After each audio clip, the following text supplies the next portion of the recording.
د باران ډیره زیاته مننه چې وشو ځکه چې پاکستان کرکټ ټیم یو ځل بیا تیار و کېدای شي چې بنگلادیش نه هم دغه میچ بایللی وی خو باران د پاکستان کار اسان کو او کلین سویپ نشو پاکستان په دې چمپیون ټرافي 2025 کې ورنه کدا باران نه شوی نو کېدای شي چې پاکستان د بنگلادیش نه هم میچ بایللی وی خو باران را لې پاکستان یې بچ کو همیشه لپاره پاکستان چې کوم دی د باران بچ کړي باران سره ډیر زیات کومک کړي خدا ځل باران چې را ورسېدو ډیر زیات لیټ را ورسېدو ځکه که چېرته کې د انډیا په میچ کې او د نیوزیلینډ په میچ کې دا باران راغلی وی نو پاکستان سره به اوس 100 پوینټونه وي 3 پوینټونه به کېدای شي چې په دې 3 پوینټونو باندې پاکستان سیمی فائنل ته رسېدلی وی د چمپیون ټرافي نو باران رحمت دی خو باران ډیر زیات لیټ را ورسېدو او دا ښه کار وشو چې باران په دې میچ کې وشو د هغې وجه دا ده که چېرته کې دا میچ شروع شوی وی بنګلادیش چې کوم ټیم دی نو هغه دومره ډېر زیات سټرانګ ټیم دی چې کېدای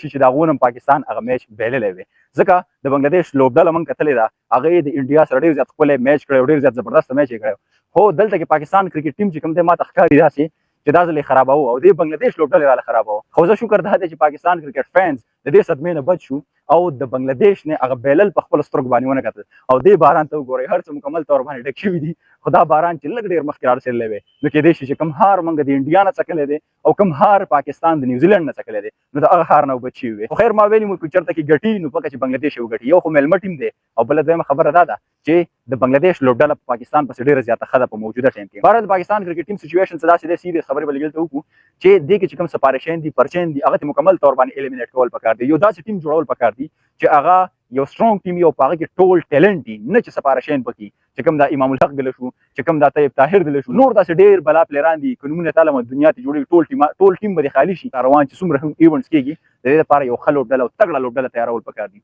خپله رایه را څرګنده کړئ چې شامل کړئ انشاءالله ملاویږو نو ویډیو کې تر هغه وخته پورې ما مې طرف څخه اجازت الله پامان